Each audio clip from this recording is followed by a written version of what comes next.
some experience. I think it's going to be in the ETO, not in Japan. You're going to the other side of the world. So, will you come up? Down Zupan.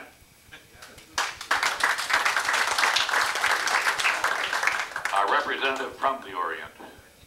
So, rather than go on to the 8th Air Force, which we're all quite familiar with the activities, and because I was what they called a lifer, I made a career of the Air Force. I mentioned earlier when I was talking to some people about when I got to the Pacific on a fluke, and I made all those wonderful tourist stops. We hopped into Saipan, Iwo Jima, and then on up to, there was a little thing that was a strip called Chichijima. And from there, the war was over, and we moved into Japan, and I asked some of my Navy acquaintances here, what was the name of the Japanese naval base that was their primary pilot training base for Navy pilots, and not a one could tell me. And I don't remember it. But that was the first. I thought it was at Sugi, but I wasn't sure. And I didn't. Thank you. See, it takes Air Force to tell the Navy what's going on. But we went into Atsugi. We landed at Sugi. We were flying P-61s. And I was a gunner. And I was on the version, the B models, which carried a gunner, radar observer or operator, and a pilot. The gunner sat up right behind the pilot, and you could see all the instrumentation. I also had a 4-gun remote-controlled turret, which was the same turret that the B-29 had for the upper forward turret. We also had 20-millimeter cannon, 4 of them fixed, firing forward. We landed at Tsuki, and we were met by a MAG team, and they told us what was going to happen and where to go. Well, the barracks they assigned us to, the Navy pilots had done a tremendous job. It was completely air-conditioned. You could look and see a truck go by on the other side. But they put some people to work on it, and about a week, it wasn't too bad. We had a few little instances there. I have never seen so many students in my life. Every Japanese we talked to was not a soldier. They were a student completely during the war. They had never done anything but be students. So I just don't know what happened to all the rest of them. My pilot, it was a completely different aspect. Now you got to remember, that was then, and this is now. The mentality of things were a lot different. The pilots that I had were not like the pilots I've been flying with for several years on 17s. Their attitude was, well, it wasn't that F word, but it was pretty close to it. And we're still be flying, we'd make radar approaches for practice. And I noticed that I'm sitting there behind the pilot and I'm looking, I can see all the instrumentation, I know everything that's going on, or I thought I did. He keeps looking over to his right and he's frowning. And I'm getting worried. So I finally on the phone, I asked him, Captain Secor, what's wrong? He says, I'm losing my touch. I used to be able to leave the wake of the propeller in the waves. Now that was low for under the radar. About that time, I was over there about, I'd say 6-7 months, and they asked me to re-enlist because of there was quite a shortage in crews and people, everybody getting out of service. So they gave me a good inducement. They said, there's a deal like a re-enlistment bonus You sign up for 3 years, you get $50 for every year you sign up. Well, that sounds great. Plus, we're sending 3 crews back to the States to pick up at Hawthorne, California, Northrop, some P-61s. And you'll be one of the 3 crews that go back. Then you'll have a couple of weeks there to see your wife and everything, which by some fluke that happened, when I first came back to the States and we went down to the deal at Santa Monica, she got pregnant. And I didn't know it when I went overseas. So I found that out and I was glad to get back. So with that inducement, I re-enlisted. And that's one of my major mistakes. So we came back to the States. We got back to the States on TDY, and we get down to Hawthorne, and they said, what are you guys doing here? We don't have anything for you. The government cut the contract from about half of what they were going to produce on P-61s. So it'll be 3-4 months before there's anything ready for you. They had some they were rehabbing or refitting, I don't know now. So they sent me TDY up to Marshfield, California. Or rather, correction, Hamilton Field, California. And I was up there for 3 months. Fortunately, I was able to get up the birth of my daughter, and just barely. And then we had to go back down to Hawthorne, California. We got there to pick up the 61s. They said, you can't put a gunner on that because for the overwater flight you're making, you're going to have to go ahead and we put in fuel tanks instead of the turret. They had a B-24 tank. Somehow they mounted in there, took the turret out so that they could fly over water. Well, what are they going to have to the 3 of us gunners? Oh, you're going to fly back. Okay.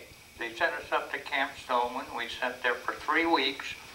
And next thing we know, we're going into San Francisco on a lighter across the bay. And we get on a converted Liberty ship called the Marine Fox. It had been carrying cattle.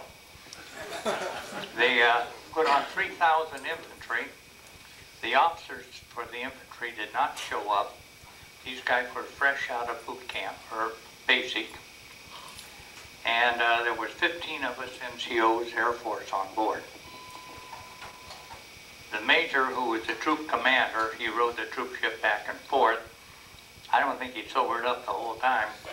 And he just said, you guys are running the ship, and we never saw him again for the trip till we got to Yokohama. That was quite an experience. I'm not going to go into all that with some of those infantry troops on board, but we did have 5 days of stormy weather. And I mean stormy weather. Nobody went outside. They had the hatches battened down. And if you tried to walk down in the hole, boy, those bunks were like 5, 6 high. Oh, God, those poor guys, I sympathized with them. We NCOs being rather innovative, we took the quarters for the officers since they didn't get on board. So we didn't have to sleep in the hole. But we did have problems carrying the guys upstairs and getting them up to tie them to the rail after we were able to get on deck. They did have one bad incident though. Well, if you've been around ships, and I know some of you have, this was like a charter line. In other words, it was Ibbenson, something like that, out of New York. And it's one of the deals, if the purser gets back with so much food and supplies, he gets a bonus. So we spent Christmas on board that ship, and one piece of chicken. I don't care if it was a wing, a leg, or what. There was no big thighs, believe me. But it wasn't too bad for us guys because even though we went downstairs and ate in the troop mess, standing up, with the trays going back and forth, some of these recruits would look at the food and leave, and we'd left a full tray for us. So there was one bad instance. A guy came up and told us, hey, there's a dead man in the bunk. Well, we went down and looked at the bunk, and sure enough, this guy had been shot Now, I'm not much on infantry weapons, but those M1s are about this long. And this guy was laying in his bunk with his shoes on, and he'd been shot here. We got the troop commander down, the major, and he said, suicide. We said, how can he do that?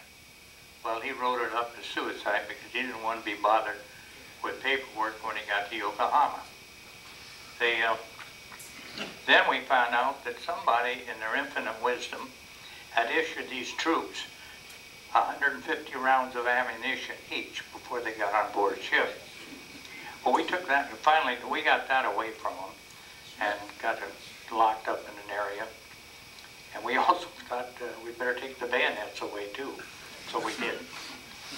We pulled into Busan, Korea, to let off half of the troops, and that is one sad place, believe me. There's no dock there. They had lighters that came out. You got up, they came down the nets onto these lighters, and it was cold, so that the water was freezing on the nets. And I can imagine these recruits getting off and facing that for looking forward to something. And it took us 2 days to go into Yokohama, which was nice. We got off the ship at Yokohama, the ambulance, and I didn't know before that, but they put the body in the reefer. So back in where the food was frozen. And they brought him out and talked to a couple of guys on the ambulance, and the major was there, and he just said, well, suicide. That's how the paperwork went. My outfit had moved from Sugi up to Yokota by that time, and I didn't have any idea what I was going to do. So my order said I went to a repo depot called JAMA. We got to JAMA, and I finally got orders to send me up to Yokota. But they just turned me loose. They said, okay, here's your railroad tickets. Here's the train, go. I had no idea where Yokota was.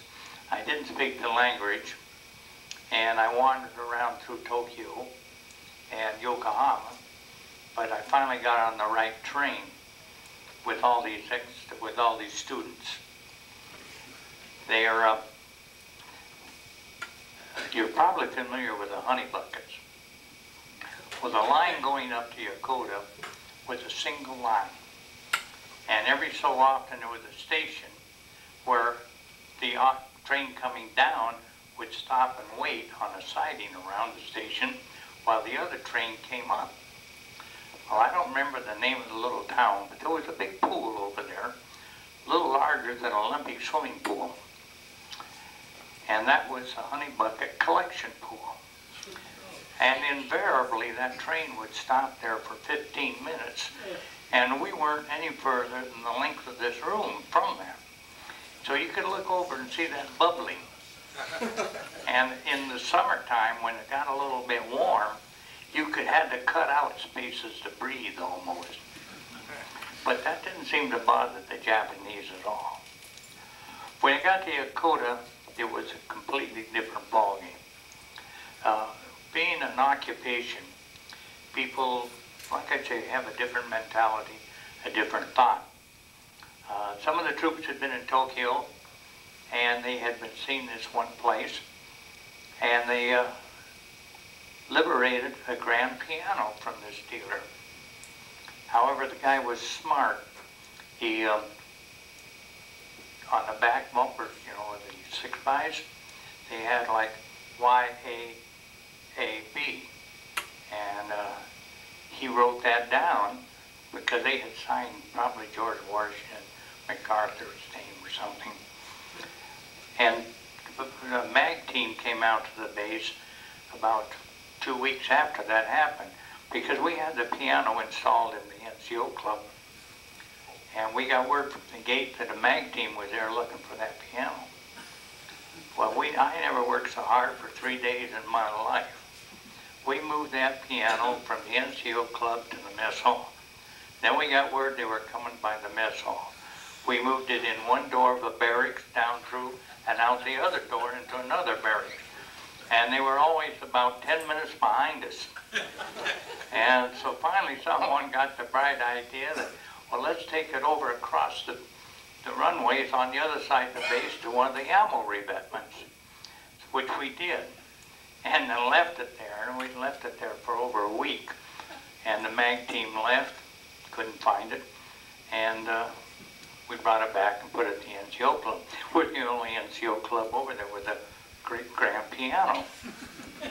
I think with time, I'm going to quit for now, because there was some other things that, with mixed company, I wouldn't go into. Thank you, Don.